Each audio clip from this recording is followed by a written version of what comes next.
ਲਾਸ਼ ਭੇਜੀ ਨਹੀਂ ਇੱਥੇ? ਲਾਸ਼ 3 ਮਹੀਨੇ ਬਾਅਦ ਭੇਜੀ। ਗਲੀ ਸੜੀ ਪਈ ਸੀ, ਹੱਡੀਆਂ ਨਿਕਲੀਆਂ ਪਈਆਂ ਸੀਗੀਆਂ।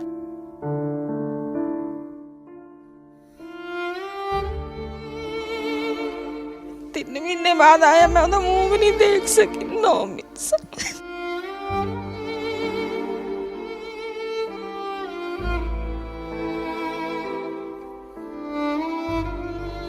ਮੈਂ ਜਾਂਦੀ ਵਾਰ ਵੀ ਨਹੀਂ ਉਹਦਾ ਮੂੰਹ ਦੇਖਿਆ।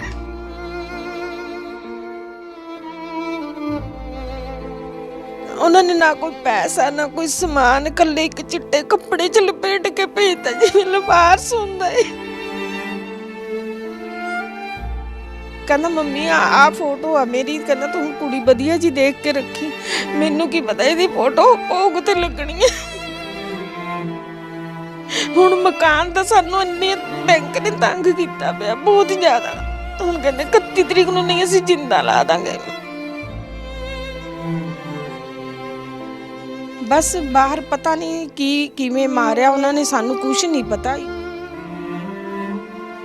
ਕੰਪਨੀ ਨੂੰ ਕਰਿਆ, ਕੰਪਨੀ ਨੇ ਨਹੀਂ ਚੱਕਿਆ। ਵਿੱਚੋਂ ਇੱਕ ਬਿਹਾਰੀ ਵਿਚਾਰਾ, ਉਹਦੇ ਦਿਲ 'ਚ ਰਹਿਮ ਆ ਗਿਆ, ਉਹਨੇ ਸਾਨੂੰ ਵੀਡੀਓ ਪਾਤੀ। ਉਹਨਾਂ ਨੇ ਮਾਰ ਕੇ ਮੰਜੇ ਨਾਲ ਬਿਠਾਇਆ ਹੋਇਆ ਸੀ ਥੱਲੇ।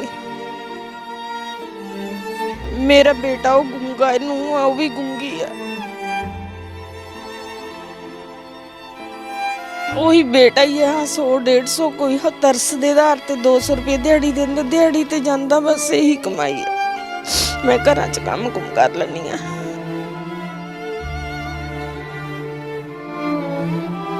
ਇਹ ਵੀ ਮੇਰੇ ਤੇ ਨਿਰਭਰ। ਹੁਣ ਮੈਂ ਕਿੱਥੋਂ ਕੀ ਕਰਾਂ? ਮੈਨੂੰ ਇਹ ਨਹੀਂ ਸਮਝ ਆਉਂਦੀ ਹੈ ਕਿ ਇਹਨਾਂ ਨੂੰ ਸੜਕ ਤੇ ਕਿੱਥੇ ਲੈ ਕੇ ਜਾਊਂਗੀ। ਬਾਹਰ ਲਾਸ਼ ਪਈ ਰਹੀ ਹੈ ਮੁੰਡੇ ਦੀ ਗੱਡੀ ਦੇ ਉੱਤੇ।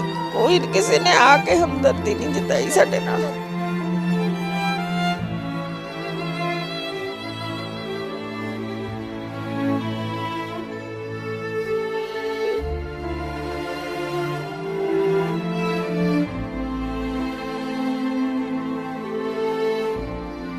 ਸਤਿ ਸ਼੍ਰੀ ਅਕਾਲ ਜੀ। ਔਨ 에ਅਰ ਵੇਖ ਰਹੇ ਸਾਰੇ ਦਰਸ਼ਕਾਂ ਦਾ ਮੈਂ ਨੂਰਵਰਜੋਤ ਕਰਦੀ ਹਾਂ ਸਵਾਗਤ।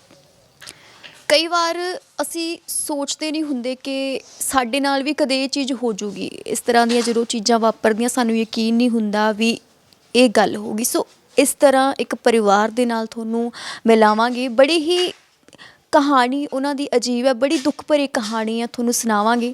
ਕਹਾਣੀ ਸੁਣ ਕੇ ਤੁਸੀਂ ਵੀ ਰੋ ਉੱਠਣਾ। ਜਦੋਂ ਮਾਤਾ ਦੀਆਂ ਅੱਖਾਂ ਦੇ ਵਿੱਚ ਅੱਥਰੂ ਦੇਖਦੇ ਆ ਨਾ, ਸੱਚੀ ਮਨ ਬੜਾ ਖਰਾਬ ਹੁੰਦਾ। ਸੋ ਮਾਤਾ ਜੀ ਨਾਲ ਗੱਲਬਾਤ ਕਰਦੇ ਆ। ਸਤਿ ਸ਼੍ਰੀ ਅਕਾਲ ਜੀ। ਕੀ ਨਾਮ ਹੈ ਤੁਹਾਡਾ? ਮੇਰਾ ਨਾਮ ਪੁਸ਼ਪਾ ਦੇਵੀ ਹੈ। ਤੁਸੀਂ ਪਹਿਲਾਂ ਚੁੱਪ ਕਰੋ, ਰੋਣਾ ਨਹੀਂ ਹੈਗਾ ਆਪਾਂ। ਮੈਨੂੰ ਗੱਲ ਦੱਸੋ ਕੀ ਹੋਈ ਹੈ, ਸਾਰੀ ਗੱਲ ਦੱਸੋ। ਕੀ ਵਜ੍ਹਾ ਕੀ ਹੋਈ ਹੈ? ਮੇਰੇ ਬੇਟੇ ਨੂੰ 9 ਸਾਲ ਹੋ ਗਏ ਸੀ ਬਾਹਰ ਗਏ ਨੂੰ। ਬਸ ਉੱਥੇ ਇੱਕ ਵਾਰ ਆਇਆ ਏ, ਉਹਦਾ ਅਸੀਂ ਵਿਆਹ ਕਰਿਆ। ਵਿਆਹ ਕਰਾ ਕੇ 2 ਮਹੀਨੇ ਰਿਹਾ। ਬਹੂ ਦੀ ਵੀ ਪਿੱਛੋਂ ਡੈਥ ਹੋ ਗਈ 4-5 ਮਹੀਨੇ ਬਾਅਦ, 6 ਮਹੀਨੇ ਬਾਅਦ। ਫਿਰ ਉਹ ਆਇਆ ਨਹੀਂ, ਕਹਿੰਦਾ ਮੰਮੀ ਵੀ ਲੋਨ, ਮਕਾਨ ਲੋਨ ਤੇ ਆ, ਵੀ ਲੋਨ ਉਤਾਰ ਕੇ ਤਾਂ ਹੀ ਮੈਂ ਆਊਂਗਾ। ਬਸ ਬਾਹਰ ਪਤਾ ਨਹੀਂ ਕਿਵੇਂ ਮਾਰਿਆ ਉਹਨਾਂ ਨੇ, ਸਾਨੂੰ ਕੁਝ ਨਹੀਂ ਪਤਾ। 1 ਮਹੀਨਾ ਸਾਨੂੰ ਉਹਨਾਂ ਨੇ ਫੋਨ ਨਹੀਂ ਮੁੰਡੇ ਦਾ ਚੱਲਿਆ। ਕੰਪਨੀ ਨੂੰ ਕਰਿਆ, ਕੰਪਨੀ ਨੇ ਨਹੀਂ ਚੱਕਿਆ। ਵਿੱਚੋਂ ਇੱਕ ਬਿਹਾਰੀ ਵਿਚਾਰਾ, ਉਹਦੇ ਦਿਲ 'ਚ ਰਹਿਮ ਆ ਗਿਆ, ਉਹਨੇ ਸਾਨੂੰ ਵੀਡੀਓ ਪਾਤੀ ਵੀ ਆਹ ਵੀਡੀਓ ਆ ਉਹਦੀ, ਵੀ ਮੈਂ ਅੱਗੇ ਕੁਝ ਨਹੀਂ ਦੱਸ ਸਕਦਾ ਹੈਗਾ। ਉਹਨਾਂ ਨੇ ਮਾਰ ਕੇ ਮੰਜੇ ਨਾਲ ਬਿਠਾਇਆ ਹੋਇਆ ਸੀ ਥੱਲੇ, ਉਹਨੂੰ ਖਿੱਚ ਕੇ ਅੰਦਰ ਕੀਤਾ ਹੋਇਆ ਸੀਗਾ ਨਾ। ਸਾਨੂੰ 3 ਮਹੀਨੇ ਲਾਸ਼ ਵੀ ਨਹੀਂ ਦਿੱਤੀ ਹੈਗੀ। 3 ਮਹੀਨੇ ਬਾਅਦ ਆਇਆ, ਮੈਂ ਉਹਦਾ ਮੂੰਹ ਵੀ ਨਹੀਂ ਦੇਖ ਸਕੀ। 9 ਮਹੀਨੇ ਬਸ ਮੈਂ ਜਾਂਦੀ ਵਾਰ ਵੀ ਨਹੀਂ ਉਹਦਾ ਮੂੰਹ ਦੇਖਿਆ ਹੈਗਾ। ਉਹਨਾਂ ਨੇ ਲਾਸ਼ ਭੇਜੀ ਨਹੀਂ ਇੱਥੇ? ਲਾਸ਼ 3 ਮਹੀਨੇ ਬਾਅਦ ਭੇਜੀ। ਗਲੀ ਸੜੀ ਪਈ ਸੀਗੀ, ਹੱਡੀਆਂ ਨਿਕਲੀਆਂ ਪਈਆਂ ਸੀਗੀਆਂ। ਕੋਈ ਦੋਸਤ ਮਿੱਤਰ ਕੋਈ ਵੀ ਉਹਨਾਂ ਨੇ ਗੱਲ ਫੋਨ ਨਹੀਂ ਕਰਿਆ, ਨਾ ਕਿਸੇ ਨੇ ਸਾਡੇ ਨਾਲ ਗੱਲ ਕੀਤੀ। ਬਸ ਬਿਹਾਰੀ ਨੇ ਵੀਡੀਓ ਪਾਤੀ ਸੀਗੀ। ਕੀ ਉਮਰ ਸੀਗੀ ਉਹਨਾਂ ਦੀ? 25-26 ਸਾਲ ਦਾ ਸੀਗਾ, ਡਰਾਈਵਰੀ ਕਰਦਾ ਸੀ ਬਾਹਰ। ਬਸ ਉਹਨਾਂ ਨੇ ਨਾ ਕੋਈ ਪੈਸਾ ਨਾ ਕੋਈ ਸਮਾਨ, ਇਕੱਲੇ ਇੱਕ ਚਿੱਟੇ ਕੱਪੜੇ ਚ ਲਪੇਟ ਕੇ ਭੇਜਤਾ ਜਿਵੇਂ ਲਬਾਰਸ ਹੁੰਦਾ ਏ। ਪਿੱਛੇ ਕੋਈ ਵਾਈਫ ਦੀ ਡੈਥ ਕਿਉਂ ਹੋ ਗਈ ਸੀਗੀ ਉਹਨਾਂ ਦੀ? ਕੀ ਰੀਜ਼ਨ? ਬ੍ਰੇਨ ਅਟੈਕ ਹੋ ਗਿਆ ਸੀਗਾ। ਬ੍ਰੇਨ ਅਟੈਕ ਹੋ ਗਿਆ ਸੀ ਉਹਨਾਂ ਨੂੰ। ਜਦੋਂ ਹੋ ਗਿਆ ਸੀ, ਜਿਵੇਂ ਡੈਥ ਹੋ ਗਈ ਸੀਗੀ ਉਹਨਾਂ ਦੀ, ਤਾਂ ਫਿਰ ਭਾਜੀ ਆਏ ਨਹੀਂ ਬਾਹਰੋਂ? ਛੁੱਟੀ ਉਹ ਨਹੀਂ ਦਿੱਤੀ ਉਹਨਾਂ ਨੇ, ਕੰਪਨੀ ਨੇ ਛੁੱਟੀ ਉਹ ਨਹੀਂ ਦਿੱਤੀ ਉਹਨੂੰ। ਉਹਨੇ ਤਾਂ ਬਥੇਰਾ ਕਿਹਾ, ਨਹੀਂ ਛੁੱਟੀ ਦਿੱਤੀ। ਕਹਿੰਦੇ ਤੈਨੂੰ 3 ਮਹੀਨੇ ਤਾਂ ਹੋਏ, 4 ਮਹੀਨੇ ਆਏ ਨੂੰ, ਅਸੀਂ ਹੁਣ ਛੁੱਟੀ ਨਹੀਂ ਦੇ ਸਕਦੇ, ਸਾਡੇ ਕੋਲ ਡਰਾਈਵਰ ਨਹੀਂ ਹੈਗਾ।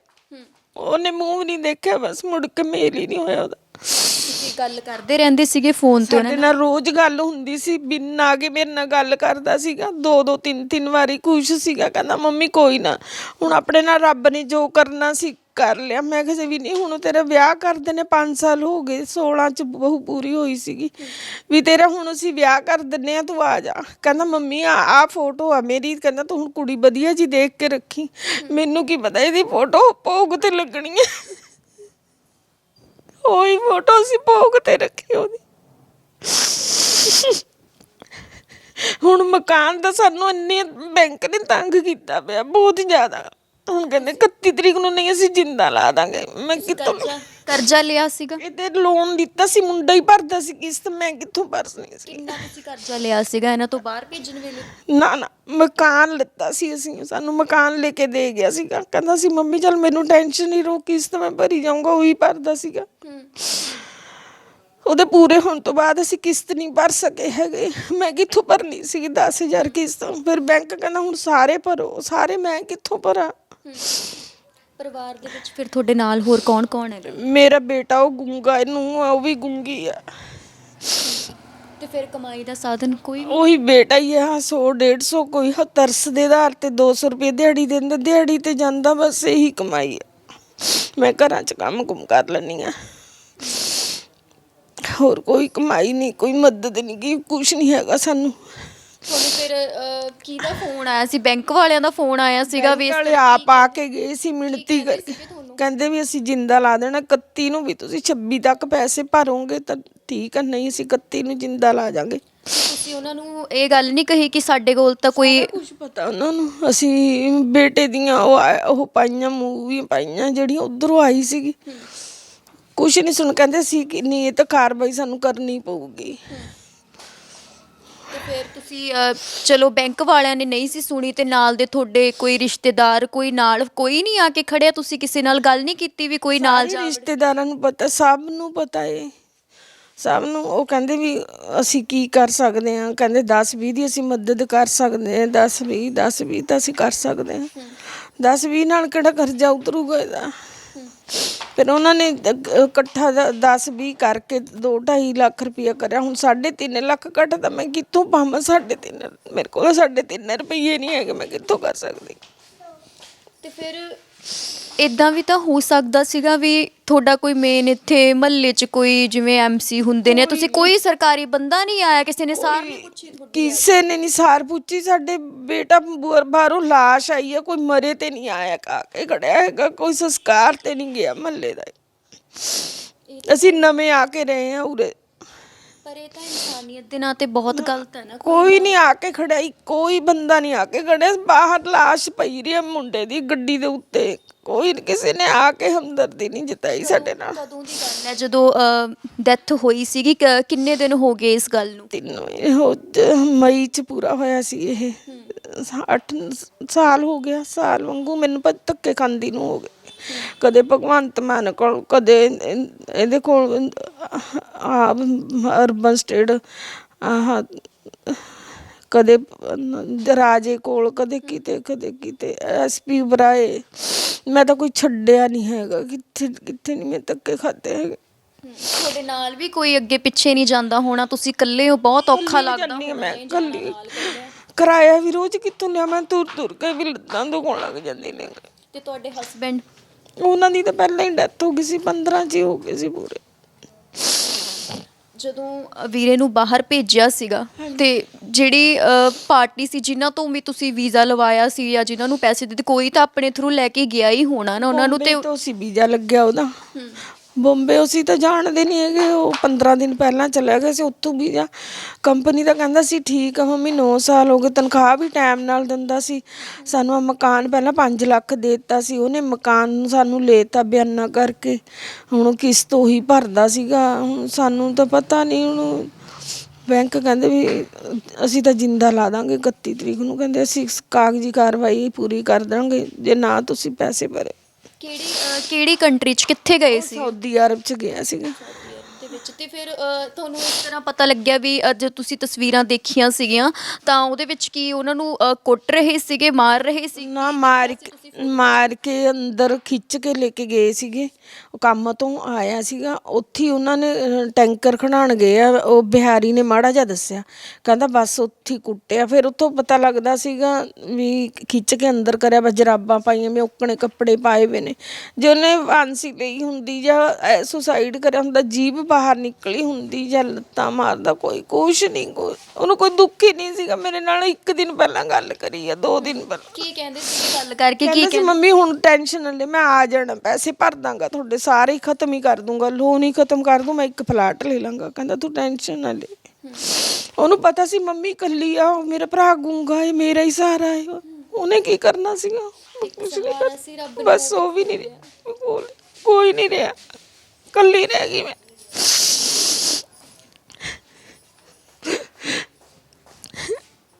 ਇਹ ਵੀ ਮੇਰੇ ਤੇ ਨਿਰਭਰ, ਹੁਣ ਮੈਂ ਕਿੱਥੋਂ ਕੀ ਕਰਾਂ? ਮੈਨੂੰ ਇਹ ਨਹੀਂ ਸਮਝ ਆਉਂਦੀ ਹੈ ਕਿ ਇਹਨਾਂ ਨੂੰ ਸੜਕ ਤੇ ਕਿੱਥੇ ਲੈ ਕੇ ਜਾਊਂਗੀ ਮੈਂ। ਇਹ ਬੱਚਾ ਛੋਟਾ ਇਹਨਾਂ ਦੀ ਗੁੜੀਆ 5 ਸਾਲ ਦੀ ਹੈ। ਤੁਹਾਡੇ ਜਿਹੜੇ ਦੂਸਰੇ ਆਹੀ ਬੇਟਾ, ਬਸ ਆਹੀ ਇਹਦੀ ਹੋਈ ਹੈ, ਉਹਦਾ ਤਾਂ ਕੋਈ ਬੱਚਾ ਨਹੀਂ ਸੀਗਾ। ਇਹ ਇਹਦੀ ਉਹ ਬੇਟੀ ਹੈ, ਜਿਹੜਾ ਗੂੰਗੇ ਨੇ ਦੋਨੋਂ ਮਾਲਕ ਦੀ ਨਹੀਂ, ਉਹਨਾਂ ਦੀ ਬੇਟੀ ਆ। ਤੇ ਇੱਥੇ ਤਾਂ ਫਿਰ ਤੁਸੀਂ ਤਾਂ ਇਹੀ ਸ਼ੱਕ ਤਾਂ ਇਹੀ ਹੁੰਦਾ ਨਾ ਵੀ ਉਹਨਾਂ ਨੇ ਵੀਰੇ ਨੂੰ ਮਾਰਿਆ ਹੋਇਆ ਸੀ, ਅੰਦਰ ਖਿੱਚ ਕੇ ਕੀਤਾ ਹੋਇਆ। ਬੈਠੇ ਤਾਂ ਕੀ, ਵੀਡੀਓ ਵੀ ਤੁਸੀਂ ਦੇਖ ਸਕਦੇ ਆ, ਬੈਠਾ ਏ ਥੱਲੇ, ਬਸ ਰੱਸੀ ਉਹੀ ਢਿੱਲੀ ਜੀ ਗਲ 'ਚ ਪਾਈ ਹੋਈ, ਗੱਡੀ ਦੇ ਵਿੱਚ ਪਾ ਰਹੇ ਨੇ। ਡਾਕਟਰ ਨਹੀਂ ਹੈਗੇ, ਗੈਰੇਜ 'ਚ ਉਹ ਕਰੀ ਹੋਈ ਆ, ਕੱਢੀ ਹੈ ਲਾਸ਼। ਉਰੇ ਬਰਫ਼ ਰੱਖੀ ਹੋਈ ਸੀ, ਹੱਡੀਆਂ ਨਿਕਲੀਆਂ ਪਈਆਂ ਸੀ ਉਹਦੀਆਂ। ਲੈ ਕੇ ਕੌਣ ਆਇਆ ਸੀ? ਲੈ ਕੇ ਤਾਂ ਜਹਾਜ਼ 'ਚ ਉਹਨਾਂ ਨੇ ਭੇਜੀ ਸੀ, ਦਿੱਲੀ ਤੋਂ ਮੇਰਾ ਭਰਾ ਲੈ ਕੇ ਆਇਆ ਸੀਗਾ। ਮੈਨੂੰ ਤਾਂ 2 ਦਿਨ ਪਹਿਲਾਂ ਦੱਸਿਆ ਵੀ ਇਹ 3 ਮਹੀਨੇ 'ਚ ਤਾਂ ਮਰ ਜੂਗੀ ਜੇ ਇਹਨੂੰ ਦੱਸਤਾ।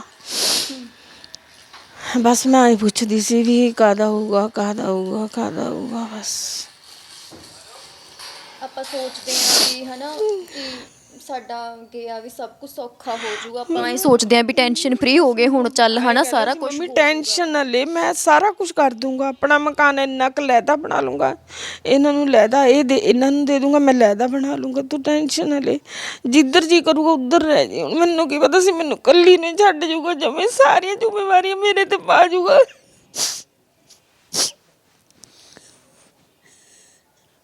ਕਿਹਦੇ ਅੱਗੇ ਝੋਲੀ ਅੱਡਾ, ਮੈਂ ਕਿਹਦੇ ਅੱਗੇ ਅੱਡਾ। ਆਪਾਂ ਤਾਂ ਰੱਬ ਮੂਹਰੇ ਅਰਦਾਸ ਕਰ ਸਕਦੇ ਹਾਂ। ਦੇਖੋ ਜੇ ਆਪਾਂ ਹੁੰਦੇ, ਆਪਾਂ ਇਨਸਾਨਾਂ ਨੂੰ ਨਹੀਂ ਉਹ ਕਰ ਸਕਦੇ, ਕਿਉਂਕਿ ਇਨਸਾਨ ਨਹੀਂ, ਕਦੇ ਤਾਂ ਪੈਸੇ ਦੇ ਮਿੱਤ ਹੁੰਦੇ ਨੇ। ਜੇ ਹੁਣ ਜਦੋਂ 31 ਤਰੀਕ ਨੂੰ ਤੁਹਾਡੇ ਘਰ ਨੂੰ ਕਹਿ ਰਹੇ ਨੇ ਕਿ 31 ਨੂੰ ਆ ਕੇ ਲੋਕ ਲਾ ਜਾਣਗੇ, ਉਹ ਮੈਨੂੰ ਉਹੀ ਨਹੀਂ ਸਮਝ ਆਉਂਦੀ, ਜਾਵਾਂਗੇ ਕਿੱਥੇ? ਅਸੀਂ ਕਿੱਥੇ ਲੈ ਜਾਊਂਗੀ ਮੈਂ ਇਹਨਾਂ ਨੂੰ? ਬੋਲਦੇ ਨਹੀਂ, ਸੁਣਦੇ ਨਹੀਂ ਗੇ, ਕਿੱਥੇ ਲੈ ਜਾਊਂਗੀ ਇਹਨਾਂ ਨੂੰ? ਕਿਹੋ ਜਿਹਾ ਇਨਸਾਫ ਹੈ? ਰੱਬ ਵੀ ਨਾਲ ਨਹੀਂ ਖੜਦਾ ਆ ਕੇ। ਇਹਨਾਂ ਦੇ ਪਰਿਵਾਰ ਦੇ ਵਿੱਚ ਇੱਕ ਇਹ ਨੇ ਤੇ ਇੱਕ ਇਹਨਾਂ ਦਾ ਬੇਟਾ ਤੇ ਉਹਨਾਂ ਦੀ ਵਾਈਫ ਹੈ, ਜਿਹਨੂੰ ਬੋਲ ਨਹੀਂ ਸਕਦੇ ਉਹ, ਇੱਕ ਛੋਟੀ ਜਿਹੀ ਬੇਟੀ। ਔਰ ਸਾਰੀ ਜਿਹੜੀ ਜ਼ਿੰਮੇਵਾਰੀ ਹੈ ਘਰ ਦੀ ਇਹਨਾਂ ਤੇ ਹੈ। ਇਹ ਵੀ ਕਹਿੰਦੇ ਨੇ ਕਿ ਮੈਂ ਮਜ਼ਦੂਰੀ ਕਰਦੀ ਹਾਂ, ਕਿਸੇ ਦੇ ਘਰੇ ਕੰਮ ਕਰਦੇ ਨੇ, ਤੇ ਬੇਟਾ ਵੀ ਜਿਹੜਾ 100-150 ਰੁਪਈਆ ਜਿਹੜਾ ਕਮਾ ਲਿਆਉਂਦਾ ਤੇ ਜਿਹਦੇ ਨਾਲ ਮਾੜਾ ਮੋਟਾ ਖਾਣ ਪੀਣ ਦਾ ਖਰਚਾ ਨਿਕਲ ਜਾਂਦਾ। ਤੇ ਹੁਣ ਬੈਂਕ ਵਾਲਿਆਂ ਨੇ ਇਹ ਗੱਲ ਕਹੀ ਹੈ, ਬੈਂਕ ਵਾਲਿਆਂ ਨੇ ਇਹਨਾਂ ਨੇ ਲੋਨ ਲਿਆ ਸੀਗਾ ਬੈਂਕ ਤੋਂ ਘਰ ਨੂੰ ਲੈ ਕੇ, ਤੇ ਜਦੋਂ ਬਾਹਰ ਰਹਿੰਦੇ ਸਾਊਦੀ ਅਰਬ ਦੇ ਵਿੱਚ, ਇਹਨਾਂ ਦਾ ਨੌਜਵਾਨ ਪੁੱਤ 26 ਸਾਲਾਂ ਦਾ, ਜਿਹਦੀ ਮੌਤ ਹੋ ਜਾਂਦੀ ਹੈ। ਪਰ ਦੱਸਿਆ ਜਾਂਦਾ ਹੈ ਕਾਰਨ ਕਿ ਉਹਨਾਂ ਨੂੰ ਮਾਰਿਆ ਗਿਆ। ਜਿਸ ਤਰ੍ਹਾਂ ਦੀਆਂ ਤਸਵੀਰਾਂ ਵੀ ਤੁਹਾਨੂੰ ਦਿਖਾਉਂਦੇ ਆ, ਇਹ ਤਸਵੀਰਾਂ ਤੁਸੀਂ ਦੇਖੋਗੇ ਕਿ ਕਿਸ ਤਰ੍ਹਾਂ ਉਹਨੂੰ ਬਿਠਾਇਆ ਹੋਇਆ, ਇਸ ਤਰ੍ਹਾਂ ਬਣਾ ਰੱਖਿਆ ਕਿ ਜਿਸ ਤਰ੍ਹਾਂ ਉਹਨਾਂ ਨੇ ਫਾਹਾ ਲਿਆ ਹੁੰਦਾ। ਤੇ ਸਾਰੀ ਜ਼ਿੰਮੇਵਾਰੀ ਇਸ ਤੇ ਆ ਜਾਂਦੀ 3 ਮਹੀਨਿਆਂ ਬਾਅਦ, ਜਦੋਂ ਘਰ ਤੇ ਲਾਸ਼ ਆਉਂਦੀ ਹੈ ਤੇ ਮਾਂ ਦਾ ਦਿਲ ਬਹੁਤ ਜ਼ਿਆਦਾ। ਮੈਂ ਕਹਿੰਦੀ ਮੈਨੂੰ ਇਹ ਵੀ ਨਹੀਂ ਪਤਾ ਵੀ ਮੇਰਾ ਪੁੱਤ ਮਰਿਆ ਕਿਵੇਂ, ਕਿਹਨੂੰ ਆਵਾਜ਼ਾਂ ਮਾਰੀਆਂ ਨੇ, ਉਹਦੀ ਕਿਹੜੇ ਇੰਨੀ ਸੌਖੀ ਨਿਕਲੀ ਆ, ਕਿਹਨੂੰ ਯਾਦ ਕੀਤਾ, ਪਰਦੇਸਾਂ 'ਚ ਬੈਠਾ ਸੀ। ਪੁੱਤ ਵਗ ਗਿਆ, ਉਹਦਾ ਘਾਟਾ ਨਹੀਂ ਕਦੇ ਵੀ ਪੂਰਾ ਹੋ ਸਕਦਾ ਮਾਂ ਜੀ, ਉਹ ਤਾਂ ਕਦੇ ਨਹੀਂ ਪੂਰਾ ਹੋਣਾ। ਪਰ ਜਿਹੜਾ ਉਹ ਬੈਂਕ ਵਾਲੇ ਕਰ ਰਹੇ ਨੇ, ਕਹਿੰਦੇ ਨੇ ਕਿ 31 ਤਰੀਕ ਨੂੰ ਇਹਨਾਂ ਦੇ ਘਰ ਨੂੰ ਲੋਕ ਲਾ ਦੇਣਗੇ ਤਾਂ ਇਹ ਪਰਿਵਾਰ ਕਿੱਥੇ ਜਾਊਗਾ? ਇਹ ਬਜ਼ੁਰਗ ਮਾਂ ਇੱਕ ਛੋਟੀ ਜਿਹੀ ਆਪਣੀ ਪੋਤੀ ਨੂੰ ਲੈ ਕੇ ਤੇ ਆਪਣੇ ਇੱਕ ਨੂੰਹ ਤੇ ਮੁੰਡੇ ਨੂੰ ਲੈ ਕੇ, ਜਿਹੜੇ ਬੋਲਦੇ ਨਹੀਂ ਵਿਚਾਰੇ, ਕਿੱਥੇ ਲੈ ਕੇ ਜਾਣਗੇ ਉਹਨਾਂ ਨੂੰ? ਕਿੱਥੇ ਇਨਸਾਫ ਹੋਊਗਾ ਤੇ ਕਿੱਥੇ ਹੈ ਸਰਕਾਰ? ਕੀ ਬਣੂਗਾ ਇਸ ਪਰਿਵਾਰ ਦਾ?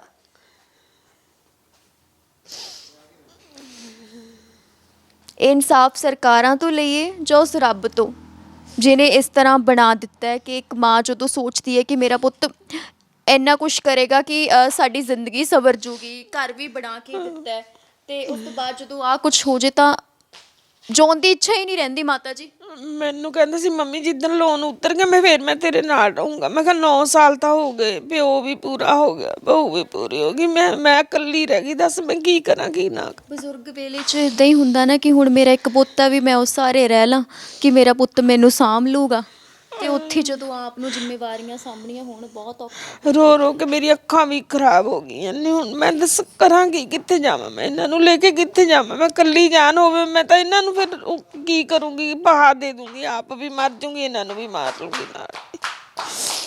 ਇਹੀ ਹੋ ਸਕਦਾ, ਹੋਰ ਤਾਂ ਕੁਝ ਨਹੀਂ ਹੋ ਸਕਦਾ। ਇਹੋ ਜਿਹਾ ਮਰਨ ਵਾਲਾ ਗਲਤ ਸਟੈਪ ਨਹੀਂ ਕਦੇ ਵੀ ਸੋਚਣਾ।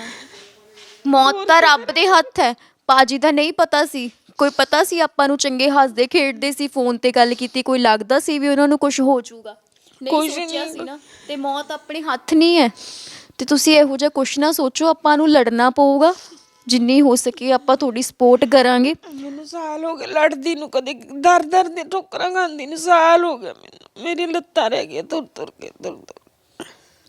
ਤੁਹਾਨੂੰ ਪਤਾ ਹੈ ਰੱਬ ਦੁੱਖ ਉਸ ਬੰਦੇ ਨੂੰ ਦਿੰਦਾ ਜਿਹਦੀ ਝੱਲਣ ਦੀ ਔਕਾਤ ਹੋਵੇ। ਤੇ ਤੁਸੀਂ ਸਟਰੋਂਗ ਬਣੋ ਮਾਤਾ ਜੀ, ਤੁਸੀਂ ਸਟਰੋਂਗ ਬਣੋ। ਤੁਸੀਂ ਗਲਤ ਸਟੈਪ ਨਹੀਂ ਚੱਕਣਾ। ਪ੍ਰੋਮਿਸ ਕਰੋ ਵੀ ਇਦਾਂ ਦਾ ਕੁਛ ਨਹੀਂ ਕਰਨਾ, ਮਰਨ ਵਾਲੀ ਕੋਈ ਗੱਲ ਨਹੀਂ ਕਰਨੀ। ਉਹ ਛੋਟੀ ਜਿਹੀ ਬੱਚੀ ਨਿੱਕੀ ਜਿਹੀ ਦੇਖਦੀ ਪਈ ਆ। ਇੱਧਰ ਆਓ, ਆ ਜਾ, ਆ ਜਾ ਮੇਰਾ ਬੱਚਾ।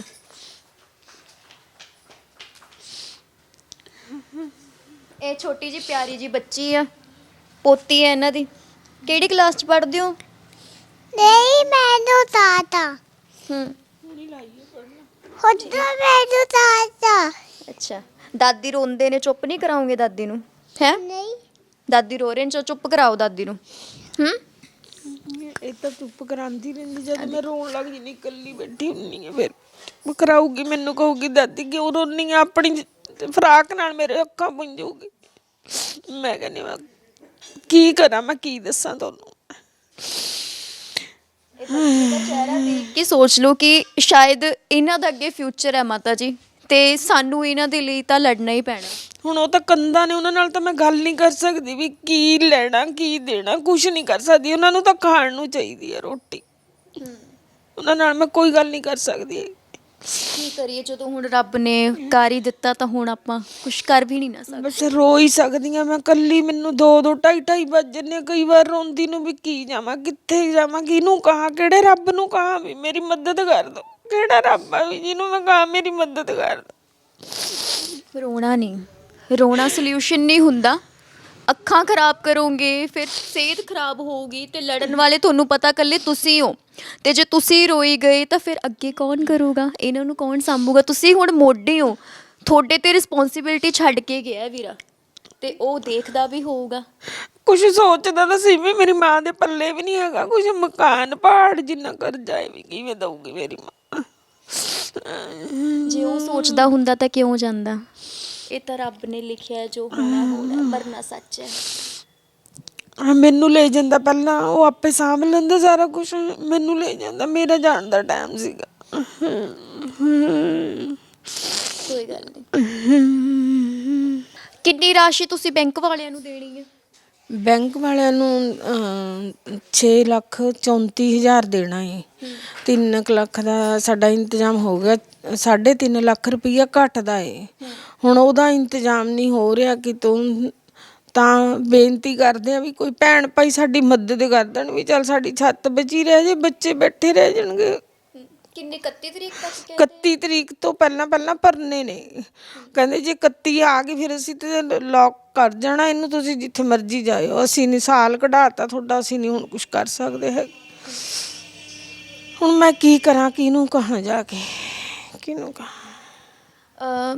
ਸੋ ਵੀਡੀਓ ਦੇਖਣ ਵਾਲੇ ਦਰਸ਼ਕਾਂ ਨੂੰ ਸਾਰਿਆਂ ਨੂੰ ਔਨ 에ਅਰ ਦੇ ਵੱਲੋਂ ਇਹੀ ਅਪੀਲ ਕਰਦੇ ਹਾਂ ਕਿ ਇਸ ਪਰਿਵਾਰ ਦੇ ਕੋਲ 6.5 ਲੱਖ ਰੁਪਈਆ ਜਿਹੜਾ ਇਹਨਾਂ ਤੋਂ ਮੰਗਿਆ ਗਿਆ ਸੀ, ਉਹਦੇ ਵਿੱਚ 3 ਲੱਖ ਰੁਪਈਆ ਜਿਹੜਾ ਇਹਨਾਂ ਦਾ ਰਹਿੰਦਾ ਹੈ ਦੇਣ ਵਾਲਾ। ਇਹੀ ਅਪੀਲ ਕਰਦੇ ਹਾਂ ਕਿ ਪਲੀਜ਼ ਜਿਹੜੀ ਹੈ ਇਹਨਾਂ ਦੀ ਵੱਧ ਤੋਂ ਵੱਧ ਸਪੋਰਟ ਕਰੋ ਤਾਂ ਜੋ ਇਹਨਾਂ ਦੀ ਛੱਤ ਬਚੀ ਰਹਿ ਜੇ। ਇੰਨੀ ਸਰਦੀ ਹੈ, ਇਹ ਪਰਿਵਾਰ ਇਕੱਲਾ ਹੈ, ਮਾਤਾ ਜੀ ਇਕੱਲੇ ਇਸ ਪਰਿਵਾਰ ਨੂੰ ਸਾਂਭਦੇ ਨੇ, ਜਿਸ ਤਰ੍ਹਾਂ ਤੁਹਾਨੂੰ ਪਹਿਲਾਂ ਵੀ ਦੱਸਿਆ ਕਿ ਇਹ ਕਿੱਥੇ ਜਾਣਗੇ। ਸੋ ਪਲੀਜ਼ ਜੋ ਵੀ ਹੈਗੇ ਨੇ ਤੁਸੀਂ ਇਹਨਾਂ ਦੀ ਸਪੋਰਟ ਕਰੋ ਵੱਧ ਤੋਂ ਵੱਧ ਤਾਂ ਜੋ ਇਹਨਾਂ ਦੀ ਛੱਤ ਬਚੀ ਰਵੇ ਅਤੇ ਆਪਣੇ ਘਰ ਦੇ ਵਿੱਚ ਹੱਸਦੇ ਵਸਦੇ ਰਹਿਣ। 3.5 ਲੱਖ ਰੁਪਈਆ 3 ਲੱਖ ਰੁਪਈਆ ਜਿਹੜਾ 31 ਤਰੀਕ ਤੋਂ ਪਹਿਲਾਂ ਇਹਨਾਂ ਨੇ ਬੈਂਕ 'ਚ ਜਮ੍ਹਾਂ ਕਰਾਉਣਾ, ਨਹੀਂ ਤਾਂ ਬੈਂਕ ਵਾਲਿਆਂ ਨੇ ਇਹਨਾਂ ਦੇ ਘਰ ਨੂੰ ਲੋਕ ਲਾ ਦੇਣਾ।